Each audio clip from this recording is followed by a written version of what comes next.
Voces del Periodista. El Club de Periodistas de México, con su brazo asistencial, la Fundación Antonio Sáenz de Miera y Feital, presenta Voces del Periodista. Conduce Celeste Sáenz de Miera. Comenzamos.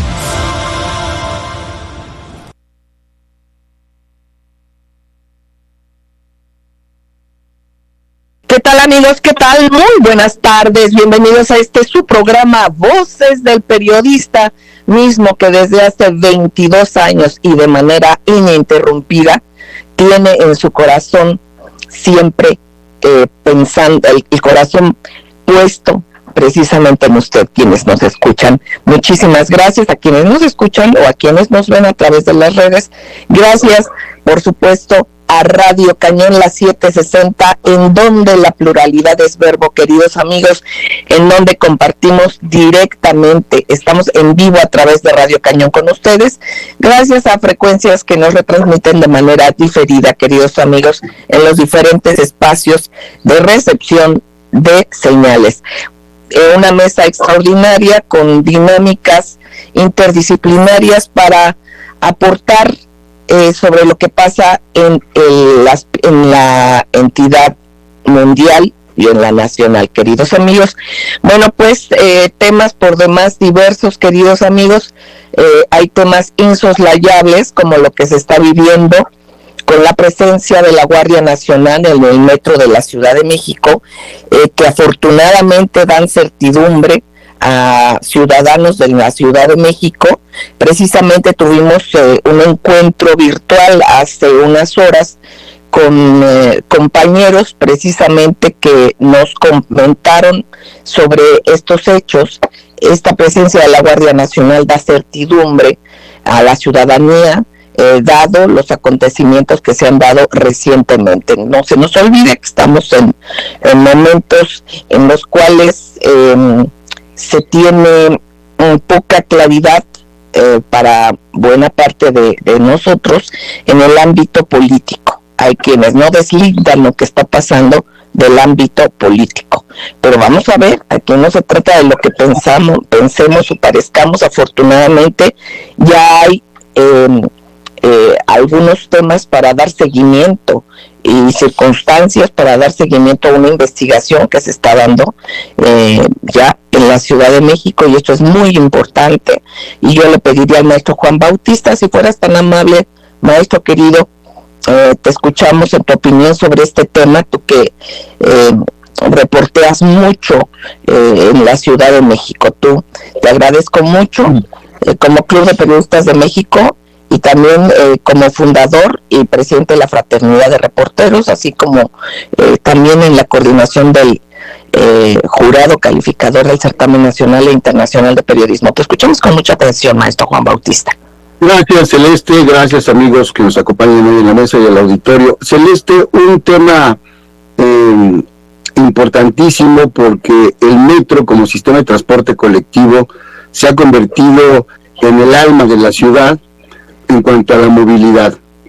Ha crecido de una manera exponencial desde 1968, que se puso la primera piedra, el primer rielo durmiente, a crecer a 169 estaciones, lo que ha provocado pues un desplazamiento en todos los sentidos de la ciudad, desde muy temprana hora hasta casi las 12, en algún momento hasta la 1 de la mañana llegó a funcionar en tiempo extraordinario el metro. Quienes hemos dado seguimiento a este tema, Celeste, hoy vemos con preocupación, porque pues se trata de la movilización de más de 5 millones de personas al día. Solamente la pura estación de la línea 3, por ahí circulan diariamente cerca de 300,000 personas. Lo que está hoy puesto a debate, Celeste, pues es el asunto de la seguridad. Sí, de la seguridad en cuanto al usuario, pero también de la seguridad de las instalaciones.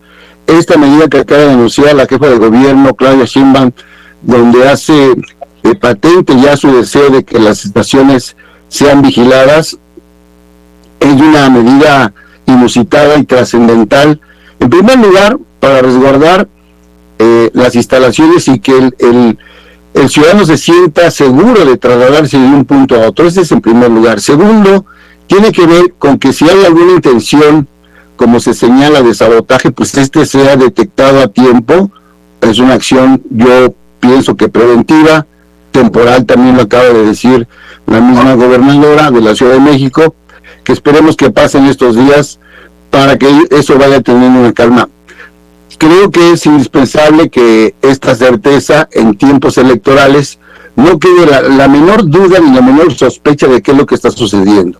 De ahí que la información sea importante, la que se transmita, si es una falla técnica, si fue un asunto del cableado, porque se robaron el cable, porque tiraron algún elemento que haya obstruido la conducción de uno de los vagones y eso haya provocado un cortocircuito, si es el tema de las inundaciones, si es el asunto del cerebro. O sea, hay muchas líneas de investigación que tienen que ser aclaradas. Incluso esta revelación que hizo el día de ayer la gobernadora de que la caja negra, que es la caja de información, así como de un avión, donde se van registrando los movimientos y los audios al mismo tiempo en la cabina, haya aparecido.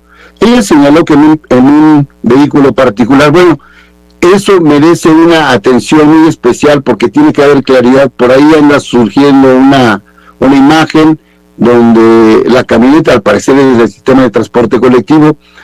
Entonces, esas cosas que quedan como, digamos, información suelta, también tiene que ser aclarado. ¿Cuál es la otra parte de todo esto, Celeste? Algo que no está en la mesa y que es necesario atender. El metro en sí, el presupuesto que le asignen será insuficiente en este momento, en estos 2 años. Tendrá que replantearse esta política de movilidad para que sea un transporte de largo aliento y que la reforma y la remodelación no tenga estas fallas que ha venido de una manera decantada, de una manera cíclica, una falla tras otra. Entonces de ahí la sospecha de que esto sea una especie de sabotaje. Hay 6,000 elementos de la Guardia Nacional, que no es poca cosa, que estén desplegadas en las 195 estaciones, pero también yo, porque conozco las entrañas del metro desde que se creó, yo era muy niño, pero mis familiares trabajaron ahí, un familiar político fue el que constituyó la redacción del sindicato del metro, la parte también del control del material rodante. Ha habido mucho saqueo, un saqueo hormiga durante años, y eso está documentado por parte de los trabajadores, y en algunos casos denunciado también no lo hace por miedo a represalias y que fueran despedidos. Y el otro gran tema es la actuación de un sindicato que, si bien en su momento defendió a los trabajadores, hoy pareciera que el sindicato protege ciertos intereses que no son nada claros. Entonces ahí es importante eso. Anoto solamente un tema más, Celeste. Algo que no puede pasar desapercibido es la cantidad, no tengo ahorita la cifra, pero vamos a regresar sobre ese tema, la cantidad de suicidios que se cometen cada semana en el metro de la Ciudad de México. De ahí que incluso una política de salud y salud mental hayan puesto una especie de homicidiómetro, donde con carteles fijados en las paredes del metro, publicados por la misma Dirección de Comunicación Social, alertaron que si algún ciudadano tenía unos síntomas de los 10 puntos que hay ahí en términos psicológicos, tendría que recurrir como al jefe de estación o con algún operario para pues no estar en esa circunstancia. Creo que la presencia de la Guardia Nacional podría inhibir este tipo de actitudes que son fenómenos sociales, psicológicos que se dan y que de eso casi se habla muy poco. Entonces esperemos los informes que dé la misma Procuraduría de la capital de una manera con mucha certeza, y desde luego que se avance en el esclarecimiento de esta serie de fenómenos, que si son sabotajes o es por falta de mantenimiento, pues se aclare por el bien de los ciudadanos y también de la gobernabilidad de la Ciudad de México. Seré mi comentario, Celeste. Muchísimas gracias, maestro Juan Bautista. Pues bueno, hay hechos y circunstancias como las que mencionas, ¿no? Como las personas que desgraciadamente deciden quitarse la vida en cualquier lugar, ¿no? En donde fuese. En este caso, por las afectaciones a un entorno público. Por otra parte, también hay cuestiones que salen fuera de un control en cuanto al entorno de análisis, precisamente cuando hay una circunstancia política como la que se vive actualmente, ¿no?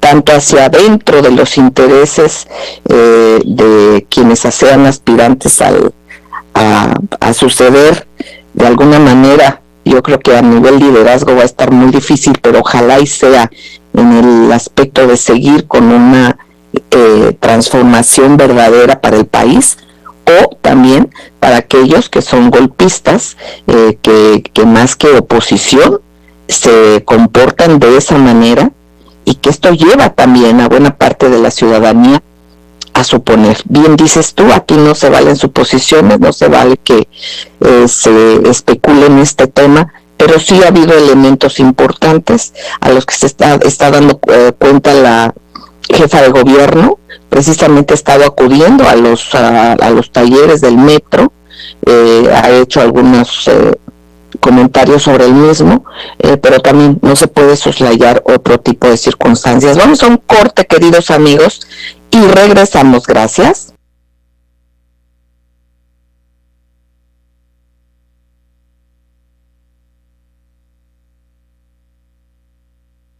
Gracias, queridos amigos, gracias por seguir con nosotros en Voces del Periodista, aquí a través de Radio Cañón, la 760, en donde la pluralidad es verbo. Hemos escuchado al maestro Juan Bautista, lo volveremos a hacer, y yo le pediría su comentario al maestro Rodolfo Sánchez Mena, quien, como ustedes lo saben, es académico, especialista en cuestiones de geopolítica, y bueno, además de ser directivo del Club de Periodistas de México, parte del jurado calificador del Certamen Nacional e Internacional de Periodismo, él también forma parte de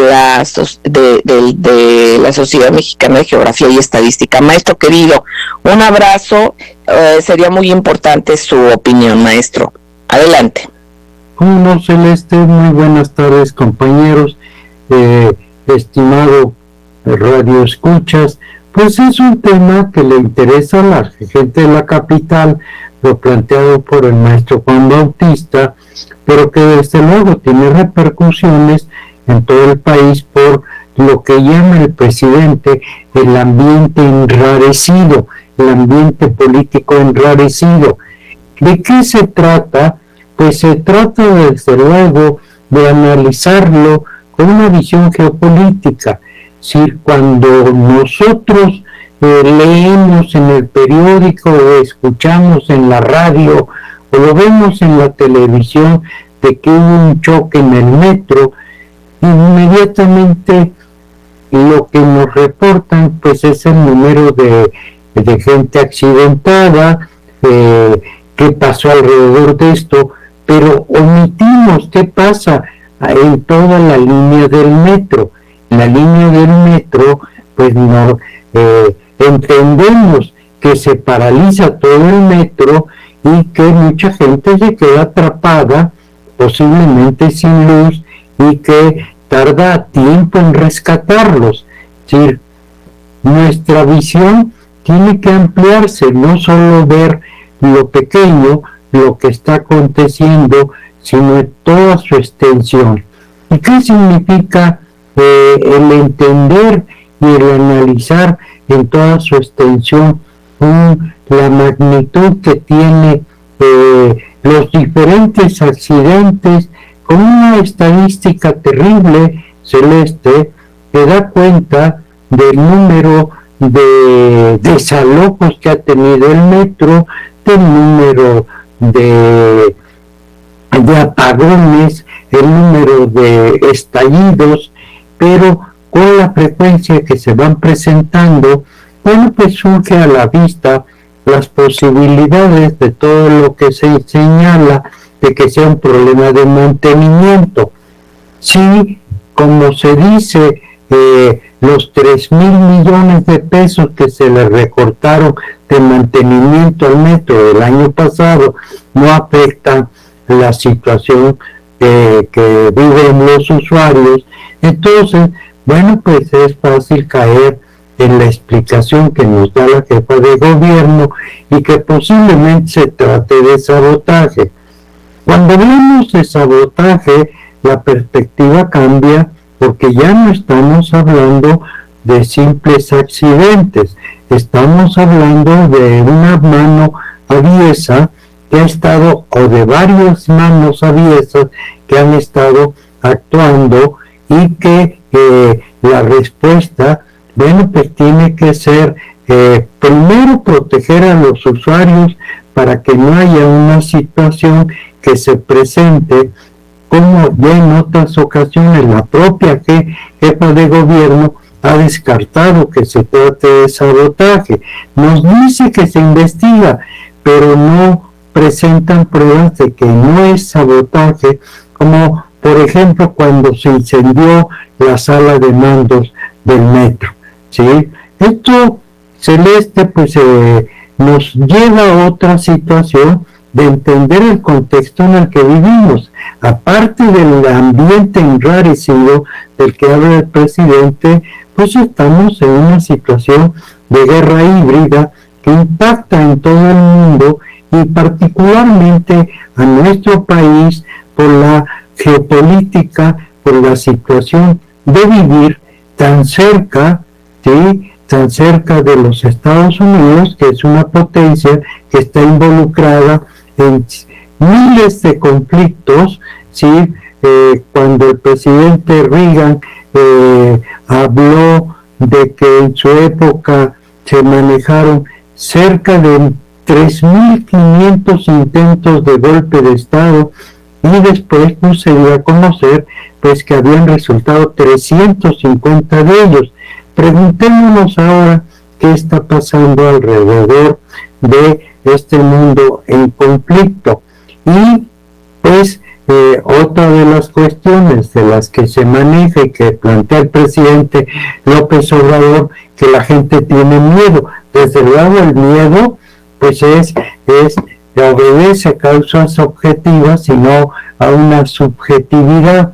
Pero lo que me pregunto es que si ya tenemos tanto tiempo, como lo hemos planteado, Celeste, aquí en el programa de radio, que debía de hacerse un análisis por profesionales de la materia, de que si esto es objeto de sabotaje, si el metro está siendo objeto de sabotaje, no solo el metro, la infraestructura crítica del país, ¿sí? Porque ya hemos hablado de diferentes circunstancias que se viven, por ejemplo, en Pemex, por ejemplo, en CPE, y que no nos dan cuenta de cómo se maneja y qué programas de respuesta hay ante eventualidades que se presentan en la infraestructura crítica del país y que pone en riesgo no solo la vida de ciudadanos, también,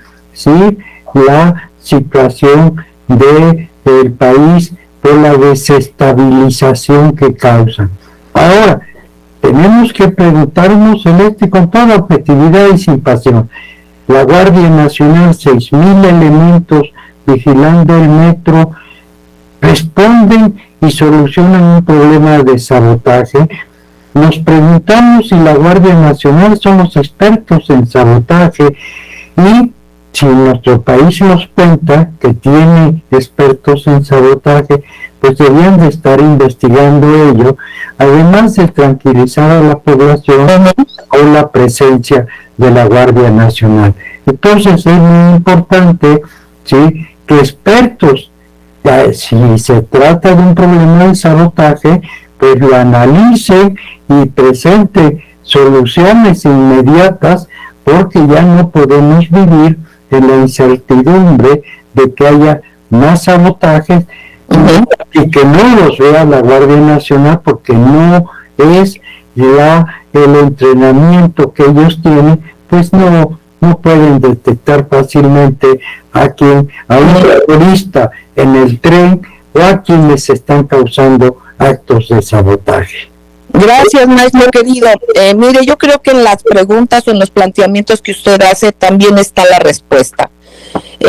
Creo yo que definitivamente es un acierto, es mi punto de vista, y al menos por lo que estuvimos compartiendo con varios compañeros, precisamente Ceci Tapia y yo estuvimos hablando con un grupo de compañeros, pues es lo que se percibe. Aquí hay que tener en cuenta y no hay que soslayar nunca la certeza, la confianza que se tiene y que se ha ganado a pulso el señor presidente. El que también la jefa de gobierno en anteriores ocasiones no haya mencionado el sabotaje o no lo haya aceptado, no quiere decir que ahora no lo sea. El hecho de que ahora ella misma hizo mención de que se encontró un motor en un camión aparte, donde no tendría que estar la caja negra, y donde cualquier persona debería de saber que no se puede tocar hasta que lleguen precisamente a la investigación y se concluya, no era esa la manera de que fuera.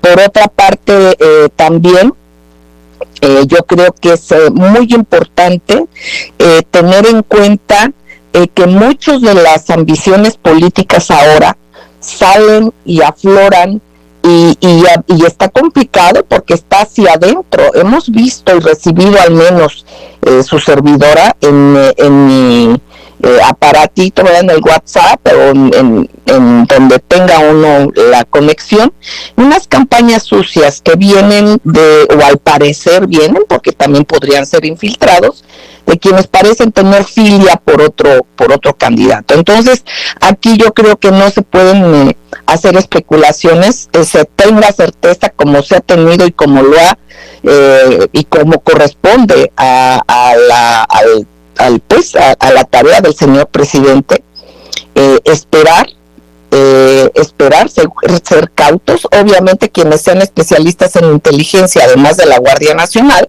seguramente ya están trabajando. Sería infantil pensar que solamente está actuando únicamente la Guardia Nacional. Entonces, aquí también hay que tener en cuenta el hecho, por ejemplo, de que yo recuerdo cuando era chica, y no diga no, o bueno, se ganó hace mucho, queridos amigos, ¿qué sucede? Era normal que en la escuela de repente nos revisaran nuestras mochilas y ¿por qué era? Bueno, porque a veces que traía uno chicles y luego los pegaba uno abajo de las bancas, ¿no? No yo en lo personal, pero digamos se daban ese tipo de cosas. Claro que eran muy inocentes, pero imagínense, desde este momento por ese tipo de cosas se inhibía y los chamaquitos no nos espantábamos.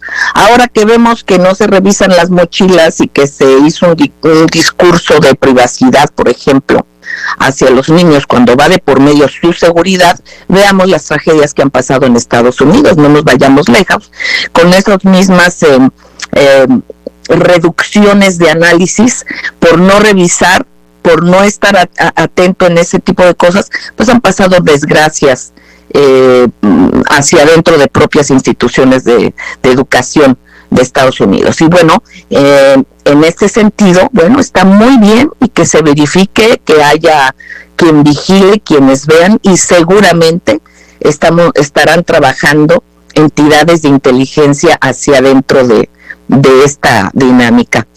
Voy a pedirle a Ceci nada más que nos dé una introducción brevísima porque vamos al corte y regresamos con ella también. Adelante, Ceci. Claro que sí, querida Celeste. Muy buenas tardes, maestros, muy buenas tardes a todos. Pues yo creo que sí es muy importante porque cuando ya se habla de sabotaje es algo muy grave. Aquí se ha hablado mucho de las guerras híbridas, de estos golpes blandos, se ha hablado de muchas cosas muy importantes, pero cuando ya se habla de una cosa así, poniendo la seguridad de los usuarios, del pueblo de México, que es una gran mayoría en el metro, pues yo creo que es muy delicado, pero sobre todo si eso va a abonar un capital político a alguien, yo creo que ahí entraría una frase que dice el presidente de la República en las mañaneras: no somos iguales. Entonces yo espero que esto no sea parte de todas estas campañas políticas, pero sobre todo porque no se está hablando solamente del poder, se está hablando de la vida de muchos mexicanos y por supuesto un modo de vivir, porque es la manera en cómo se transporta la mayoría de los ciudadanos. Pero bueno, este sería mi comentario respecto al metro, querida Celeste. Gracias, Ceci, querida. Ahorita regresamos contigo. No tardamos, queridos amigos. Gracias.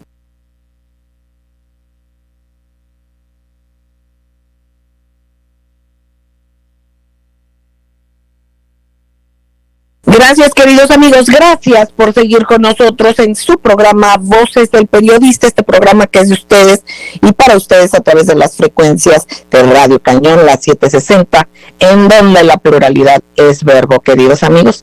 Y bueno, pues sí, efectivamente, como decía nuestra muy querida Ceci Tapia, @solidaridad1000, a quien escuchábamos antes de irnos al corte, esto no se puede reducir solamente a un contexto de lucha preelectoral de un partido político, sino aquí entran las acciones evidentes que han habido golpistas, estas sí documentadas, evidenciadas de muy diversas maneras, y que son quienes seguramente les están poniendo, se están chupando los bigotes o creen que eso va a ser, pero definitivamente el pueblo de México, la mayoría del pueblo de México, obviamente, sabemos que se está actuando con cordura, que eso va a ser y que van a salir resultados de una investigación que se hace, ya sea de fuego amigo hacia adentro del sindicato, por ejemplo, como se ha mencionado, o de otras entidades también, o de otros intereses políticos también aspiracionales a una candidatura, pero sobre todo también a quienes atizan el fuego desde afuera, ¿no? Y que son quienes sí realmente se han visto, que no son expertos, ¿verdad? Porque vemos que seguido se les ven, como dicen en los pueblos, los chones, se evidencian de manera muy burda, ¿no? Y muy fácil. Entonces aquí vamos a estar viendo esto, pero esto que no quite el tema de el objetivo de ver otros temas tan relevantes, tan importantes. Ceci, querida, te seguimos escuchando. Adelante. Pues yo quiero comentar algo que ya Celeste, y esto viene mucho ya a colación, cambiando un poquito de tema. Fíjate que el día de hoy encontré en Voces del Periodista, que ojalá entren a los portales de vocesdelperiodista.mx, y que es donde está el diario, una opinión de nuestro productor y director Luis Salem George, en lo que habla, que se llama Clasismo, un lastre contra el desarrollo, y habla mucho de esta patología social. Le voy a dar una lectura un poquito rápida. El clasismo en México ha sido un problema latente desde tiempos inmemoriales y sigue siendo un obstáculo para el desarrollo nacional, en tanto que propicia la división y dificulta la adopción de políticas públicas incluyentes, justas, equitativas y democráticas.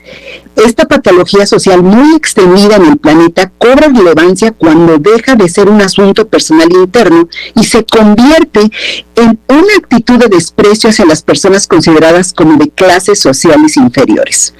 Mucho peor si tal condición subsiste en el entramado judicial y como política institucional violatoria de derechos fundamentales en demérito de los sectores excluidos del desarrollo socioeconómico y cultural. Y aquí quiero hacer un paréntesis, querida Celeste, porque hemos hablado aquí nosotros de los derechos humanos, hemos hablado de temas que de la fabricación de culpa que golpean a la gente más pobre, de este tema de la aporofobia, este juicio, desprecio, miedo a la gente pobre, y que esto hace que se anule la empatía y por lo tanto se haga creer que el presidente nos dividió en chairos y fifís, cuando hemos sido divididos en ninis, en cinturones de miseria, en otro tipo de extremadamente pobres. Y las divisiones de clases han existido toda la vida, ¿no? Ya hay estudios, bueno, los maestros que son mucho más preparados seguramente pueden tener un comentario. Y yo quería decir eso, pero bueno, continúo con la lectura y dice: viene a cuento el tema porque el presidente Andrés Manuel López Obrador ha sido insistente en mencionarlo y no le falta razón. El clasismo es pernicioso porque de varias formas obstaculiza la integración nacional, fundamentalmente porque discrimina y excluye del progreso a millones de mexicanos, usualmente los más vulnerables. El clasismo es dañino, porque actúa en contra de la dignidad humana en cuanto que vulnera los valores y principios republicanos de libertad, igualdad y fraternidad. consustanciales a toda democracia que se pretenda. Y bueno, yo hasta aquí quiero dar, ojalá la gente pueda entrar y lo vea, y quiero comentar respecto a lo que ha pasado en Perú, en Bolivia, inclusive aquí en México, que la gente cree, y lo que pasa en Brasil, que la gente que pues se hace llamar como intelectual, desprecia a sus pueblos originarios, desprecia su cultura, y entonces les dice: yo voy a decirte lo que tienes que hacer porque soy mejor que tú, porque tengo más preparación, porque hoy soy ministro, porque soy parte de la corte, o porque puedo detener a un presidente, como en el caso de Pedro Castillo, y entonces se hace esto y se niega que se está asesinando al pueblo, que va bajando a estas comunidades indígenas, y ningún periódico lo dice, sino son las redes sociales. Y bueno, querida Celeste, esta parte es muy importante y es donde se dice la población vulnerable en México. Hay un gran desprecio hacia los pueblos originarios, hacia los indígenas. Entonces, bueno, pues la invitación es mucho más abierta, no solamente porque pobreza tendría muchos términos, pero no necesariamente o únicamente es la económica, porque la pobreza también puede ser de espíritu, de conocimiento, de empatía y de muchísimas otras cosas más que a lo mejor no solamente la ausencia de dinero pudiera solventar. Y bueno, quiero comentar que el día de hoy hace 1 millón de pasajeros el AIFA.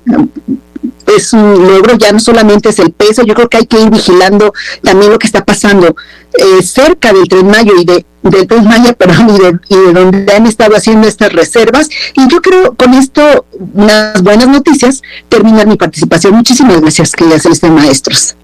Muchísimas gracias, Ceci, querida. Efectivamente, es importantísimo lo que dijiste, Ceci. Tener nuestra percepción, nuestro entendimiento enfocado a los tipos diversos de pobreza, y desgraciadamente muchas de las veces, igual como cuando se habla de discapacidad y se piensa que es quien no puede caminar o que tiene algún otro tipo de carencia física, en la parte física, ¿no? O de obstáculo. Y sin embargo, la discapacidad, así como la pobreza, es mucho mayor en donde no la vemos o no estamos acostumbrados a verla. Hay que darnos cuenta, efectivamente, esas pobrezas de espíritu, de inteligencia, muchas de las veces que no tienen que ver con la parte del conocimiento. ¿Cuántas personas sabemos que tienen mucho conocimiento, que han obtenido doctorados en diversos países y que incluso han gobernado, y que sin embargo pues la pobreza evidente de espíritu pues ha trastocado a muchas más personas? Así es que hay que estar atentos en esto, queridos amigos. Y bueno, pues yo le agradezco mucho al doctor Rodolfo Ondarza Rovira, quien además de ser un científico, un neurólogo, una persona que es especialista en robótica, también desde la parte del poder intervenir al cuerpo humano de manera extraordinaria, además de eso defensor de derechos humanos, pues ahora que también nos comparta en su conocimiento cómo intervenir en la mente, no solamente como él es experto como neurocirujano, sino en este caso qué podemos hacer y cómo podemos reflexionar para cambiar nuestro destino. Él nos comentaba precisamente que esto se puede hacer y vemos de diversas maneras, ya lo escucharemos, pero vemos cómo desde los griegos hasta Simón de Beauvoir se ve y se puede hacer algo por cambiar nuestro destino, que no se nos olvide nunca esto. Y hablando de esa pobreza que dice Ceci y de esas reflexiones donde la mayoría de las veces la mayor pobreza no se ve. Adelante, doctor Rodolfo Ondarza Rovira, te escuchamos con mucho interés. Muchísimas gracias, muy buena tarde, querida Celeste, queridos amigos. Pues efectivamente esta atmósfera enrarecida, la guerra híbrida, la infodemia que conduce a unos intentos de estabilización y a esto al miedo, nos lleva a una sociedad enferma, y una muestra de ello es precisamente las muertes, más de 200 suicidios en estas instalaciones del metro entre 2018 y 2022, de acuerdo a las cifras oficiales. Bueno, pues ¿Esto es destino o no es destino? Creemos que no lo es. Vivimos, nacemos con una determinación en una cuna que pues nos tocó al azar. Pero de acuerdo con la mitología griega, el Moiriai, los destinos controlaban el destino de todo mortal, y según diversas fuentes, incluso Zeus estaba sujeto totalmente a su voluntad. Atropos, la inevitable, con sus hermanas Cloto y la Chesis, fue una de las tres Moiriai. Algunas versiones las consideran hijas de Zeus y Temis, la diosa de la ley divina, mientras que Atropos decidía cómo moriría cada humano, cortando con unas tijeras el hilo de la vida. Cloto, quien hilaba el hilo, y la Chesis medía su longitud. Sin embargo, las hijas de la noche no únicamente se encargaban de la muerte, también poseían el poder de decidir lo que podría suceder a los individuos. Las tres Moiriai representaban el ciclo de la vida, el nacimiento, la experiencia de vida y la muerte. Así, el ser humano era juguete de los dioses desde su nacimiento hasta su muerte. En contraparte, William Ernest Henley escribe el poema Invictus. Fue un poeta inglés de finales del siglo XIX, nacido en el seno de una familia pobre de Londres victoriano. Padeció tuberculosis ósea y a los 16 años tuvo que llevar una amputación de su pierna izquierda por debajo de la rodilla, por lo que tuvo que emplear una prótesis. Fue padre de una niña que murió antes de cumplir los 5 años. Su buen sentido del humor y optimismo inspiró a su amigo escritor Robert Louis Stevenson a crear el personaje John Silver, ese pirata con pata de palo de la novela La Isla del Tesoro. Ese poema Invictus, en su última estrofa, dice: ya no importa cuán estrecho sea el camino, ni cuántos castigos lleve a la espalda, soy el amo de mi destino, soy el capitán de mi alma. Este poema sirvió anímicamente, ayudando a brindarle la fortaleza necesaria a Nelson Mandela, quien permaneció casi 3 décadas preso en una cárcel sudafricana, habiendo sido sentenciado a una condena perpetua por sus actividades políticas liberarias. No se nace mujer, se llega a serlo. Fue una frase acuñada por Simone de Beauvoir, la legendaria filósofa francesa, escritora y activista feminista, en su libro titulado El segundo sexo, publicado en 1949, y mantiene su vigencia cuando plantea qué es la mujer, y nos deja ver que tanto mujeres como hombres somos moldeados por la sociedad, cultura, educación, sesgada desde tiempos inmemoriales, llena de prejuicios irracionales y discriminaciones, a las que tenemos acceso para cumplir determinados roles, mandatos, exclusiones o disvaloraciones, en donde juegan un papel importante las prácticas diarias del ejercicio del poder, así como las instrucciones conscientes e inconscientes que son impuestas y por la que se nos inculca la manera en que debemos actuar, comportarnos, pensar e incluso sentir. Por lo tanto, esta frase se aplica a ambos géneros. Proseguimos a mensajes y continuamos al regresar.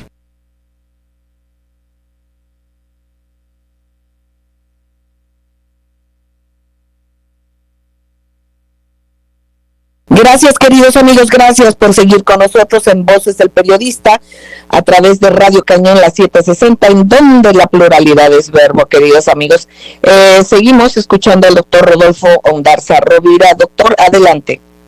Muchas gracias. Se puede leer e interpretar esta fuerte frase de Simone de Beauvoir: no se nace mujer, se llega a serlo, de muchas maneras. La conciencia, el sentido y la filosofía de vida cambian el determinismo que nos acompaña en la cuna y en nuestros primeros años de vida, quedando en nosotros mismos la potencialidad de autotransformarnos y a nuestro entorno. Existe en cada uno de nosotros la capacidad de generar un cambio positivo siempre y de marcar la diferencia con nuestro pasado y nuestros ancestros, de moldear nuestro destino.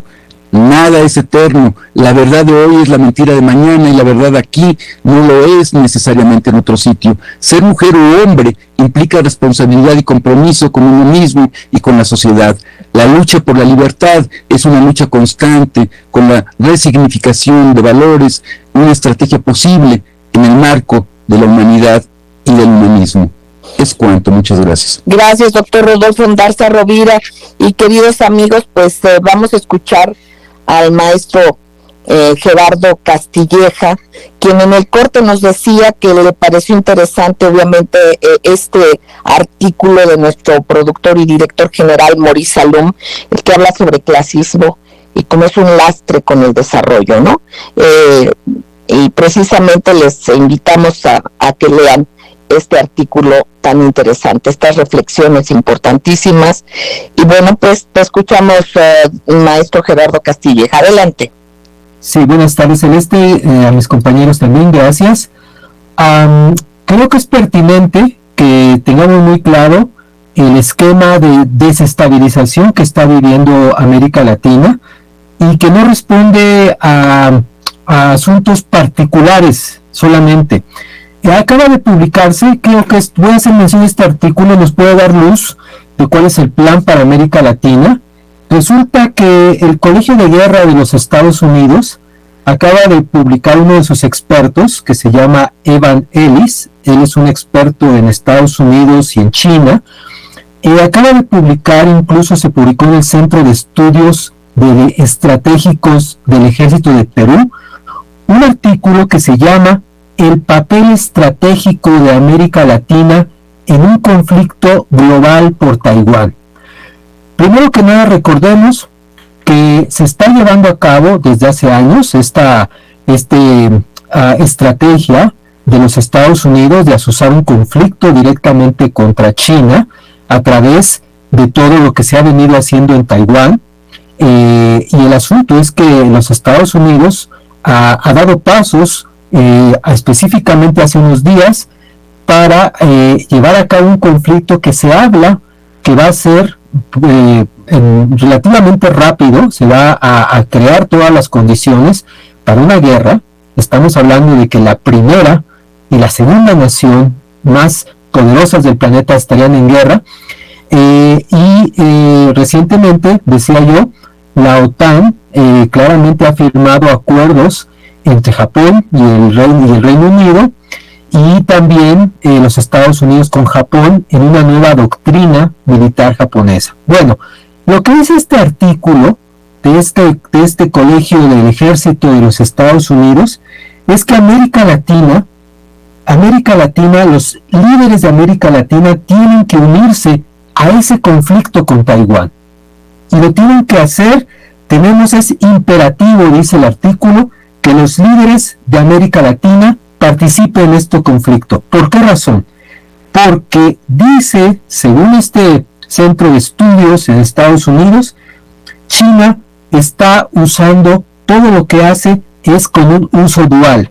Es decir, China, según ellos, tiene un plan militar y que va a utilizar en contra de América Latina. Da un ejemplo, el puerto de Chancay, en Perú.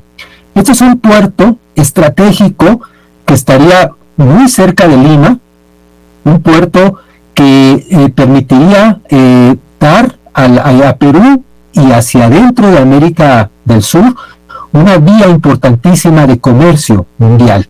Perú tiene muchos problemas de falta de infraestructura y ese puerto se ha venido planteando desde al menos 3 años, y una empresa china facilitada por el gobierno chino quiere entrar a llevar a cabo en su primera etapa un puerto de 10 muelles para empezar y conectarlo con otra serie de obras de infraestructura.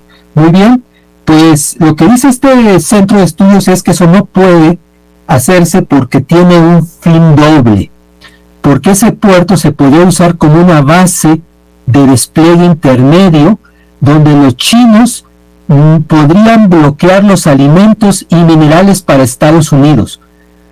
Entonces, lo que pueden entender en pocas palabras es lo que se está tratando es que China, ¿verdad?, no meta las manos en América Latina, porque toda esa infraestructura, todas esas materias primas y alimentos son para Estados Unidos, para nadie más. Y entonces vemos ya en los hechos cómo apenas en octubre el jefe del Comando Indo-Pacífico de los Estados Unidos, el general Samuel Páparo, viajó directamente a Perú y dijo: ese puerto de Shanghái simplemente no va a avanzar. ¿Y qué pasó? Se empezó a polarizar el asunto en Perú, Y lo que vemos pues es claramente un golpe de Estado contra Pedro Castillo, pero ahora lo que estábamos viendo es que el país está polarizado porque resulta que todo el aparato que se está moviendo para restituir a Castillo está chocando con una población peruana que no entiende qué está pasando, y entonces el escenario es que ahora se está dando un contragolpe, ¿no? Pero esto no está separado a lo que se ha venido haciendo en el propio Brasil, donde los bolsonaristas están tratando de echar abajo la propia presidencia de Lula, y uno tampoco puede considerar que es un tema de los brasileños, como el tema del puerto de Chancay y el caso de Castillo sea un tema peruano. Esto es un patrón que se está dando. Y el caso de Bolivia. Bolivia también está viviendo este separatismo ya abiertamente en la región de Santa Cruz, donde fuerzas dirigidas por un fascista, financiado desde fuera, Pedro Camacho, han creado una situación y la siguen creando para desestabilizar. Y bueno, ¿qué está pasando? En México apenas en noviembre hubo esta reunión del comité directamente de la derecha estadounidense para afianzar estas fuerzas de derecha en contra de López Obrador. Entonces, yo quiero con esto dar una idea de cómo se concibe América Latina desde la visión de los altos cuarteles de la OTAN, donde se ve a América Latina que no puede estar neutral, tiene que formar parte de la estrategia de la OTAN global para lanzarse contra cualquier iniciativa que se lance de parte de los BRICS, de parte de China.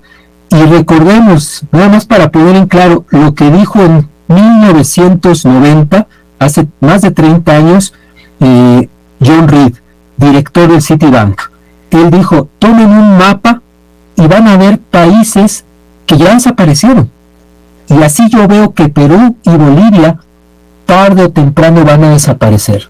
Esa es la geopolítica de los grandes financieros, que América Latina va a ser llevada a través de que cualquier gobierno que no esté con la política de la OTAN lo van a tratar de eliminar para alinear a todos. Y desgraciadamente tenemos ahorita a una nación que es Colombia, donde ya se instaló una base de la OTAN. No sabemos si a partir de ahí van a hacer una operación de expansión, pero lo cierto es que eso es lo que va a ser la constante en 2023. Hay que estar muy conscientes de que nuestros gobiernos, sean de izquierda, sean de derecha, sean buenos gobiernos o sean malos gobiernos, van a recibir el tratamiento de que o se alinean o los van a ir eliminando. Eso sería el comentario para hoy. Maestro querido, muchísimas gracias.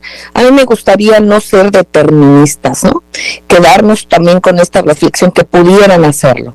Pero ahí entra también la conciencia de lo que somos y del valor que tenemos. Y a mí me gustaría cerrar por el día de hoy el programa leyendo unos rengloncitos del artículo del día de hoy de nuestro productor y director general, Maurice Salom. En él dice en una parte, el clasismo es dañino porque actúa en contra de la dignidad humana, en tanto que vulnera los valores y principios republicanos de libertad, igualdad y fraternidad, consustanciales a toda democracia que se pretenda. No sobra decir que el clasismo es un complejo individual y colectivo de alcance mundial y que se pierde en la historia de los pueblos, pero esto no debe justificar su prevalencia en ningún país en tiempos de modernidad e inclusión. Queridos amigos, vamos a agradecerles a ustedes, a recordar que cada quien debemos hacer lo que nos toca. Hagamos lo que nos toca a cada quien y veamos también qué intereses podemos hacer desde nuestro particular entorno para quienes estemos porque se termine de concretar esta revolución pacífica que estamos viviendo, que ha costado, ya hemos estado y ha estado este gobierno cuesta arriba por tantos intereses como los menciona el maestro Gerardo Castilleja. Sin embargo, aquí todo es a partir de la conciencia. Cuando estamos conscientes de las cosas, nosotros debemos y podemos determinar nuestro destino, queridos amigos. Un abrazo cariñosísimo, y para ello se necesita libertad de expresión, pluralidad, escucharnos todos, y de eso se trata. Aquí en Radio Cañón ustedes lo pueden hacer. Sigan en estas frecuencias porque aquí se escucha con pluralidad y de eso se trata. Muchísimas gracias, maestro Juan Bautista Rojo, muchísimas gracias. Ceci Tapia, solidaridad mil. Maestro Rodolfo Sánchez Mena, doctor Rodolfo Ondarza Rovira, Gerardo Castilleja, gracias. Jonathan Álvarez, gracias. Ingenieros en cabina allá en la Torre Tepeyac, a todos ustedes, compañeras y compañeros de vida, un abrazo. Les queremos mucho, cuiden mucho su salud, por favor. Hasta la próxima.